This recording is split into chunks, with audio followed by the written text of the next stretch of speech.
So we've been talking a lot recently about summer training and how to kind of phase things out, how to kind of build things out and stuff. But I want to emphasize a few important things now to complement those things. And I want you to think of a square.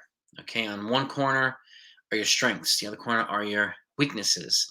Then on the other two corners on the bottom, your goals and your needs. Okay, how to incorporate these things into the training is absolutely critical because it helps set you up to a more well balanced training plan. Let's just say your strengths are obviously endurance and stamina. So obviously you build that into the training. There's no doubt about it. That has to be a constant aerobic development, whether you're a middle distance runner or distance runner, even to a degree a sprinter. Okay, that's an important component. Now the weaknesses. Let's say the weakness is speed. Well, this is where you incorporate, if you've watched the last couple of videos that I put out, speed development.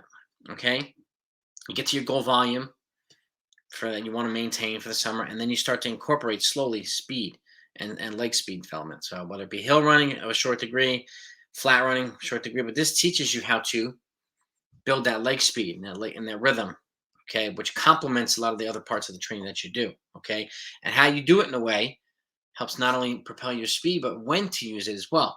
And you could start doing like in the last part of the latter parts of the summer, you start to incorporate strides or short sprints after a tempo run or after through a long run, like 5 by 50 meter strides after a long run. Sounds crazy, but if you could teach your body how to accelerate and kick when it's fatigued, that simulates the end part of a race. Okay, certain things that a lot of people need but don't address. This is a great way to do it. And again, something after a long run, since it's a little bit longer in training, I do short sprints like 5 by 50 meter strides. Okay. If you're doing a tempo run, you can do maybe 3 to 4 times a 200 at the end, something like that, after a 4 to 5 minute recovery after your tempo run. But again, this is a great way of incorporating speed in such a way that teaches you how to accelerate towards the end of these things. And then there's one reason why I do drills and strides after a warm up and before a workout is to get your legs fired up and running beforehand.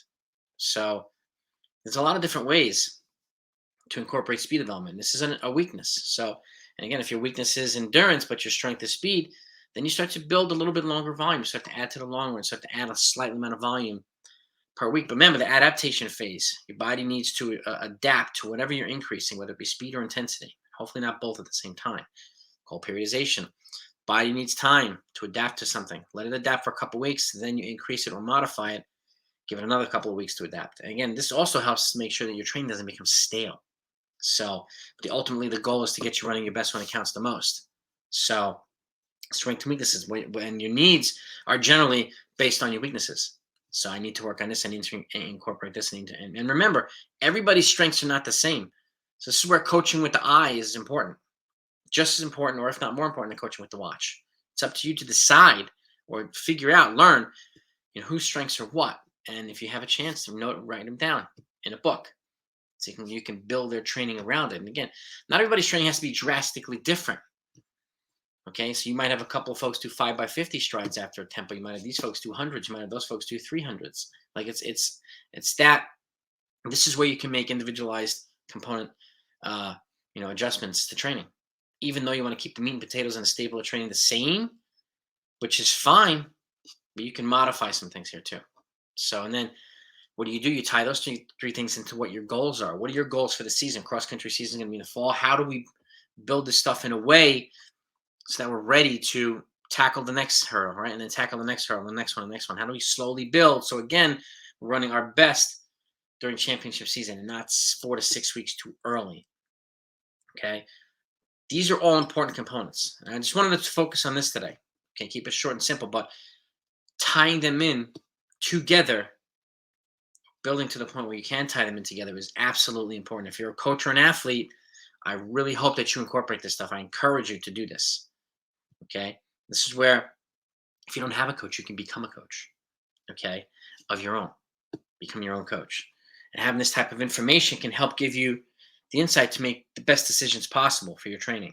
Or if you are a coach and you're working with athletes, helps you pinpoint a lot of things. And again, this is where taking notes and journaling some stuff is very, very important, because you could go back and say, okay, what worked? What didn't work? What do I need to modify to make him better, to make her better? Okay. So those 4 things, okay, your strengths, your weaknesses, your goals, your needs, build them in together in that square. Let them all meet in the middle at some point. Okay. That's what I wanted to focus on today. If you're not subscribed to the channel, I really hope that you enjoy the content enough to do that. I've got specific training plans for everything you probably would think of on this channel. If you have questions, blackbeltrunningcoach@gmail.com is my email. We can dissect any training program that you'd like. Or if you have any questions of any other nature, I'm happy to answer them. I'm available. I want you to know you have a coach here of 2 decades coaching, who's a former competitive runner, and I'm also USATF certified coach as well, that is available to answer questions that you might have, particularly as it comes to my training programs, which are all based on science, experience, okay, facts, common sense, all different types of stuff. All right. It took a while to build into this philosophy, as do a lot of other coaches. But I've also been fortunate enough to learn probably some of the best coaches in the world. So, and I'm also fortunate to have been trained by the Whartons, Jim and Phil Wharton. I'm an active musculoskeletal and flexibility therapist. So, helping you run fast and keeping you healthy at the same time is very, very important to me. So, I hope you found this useful. If you did, hit the thumbs up. And if you have questions, I'll be happy to answer them. Have a great week, everybody. Talk to you soon.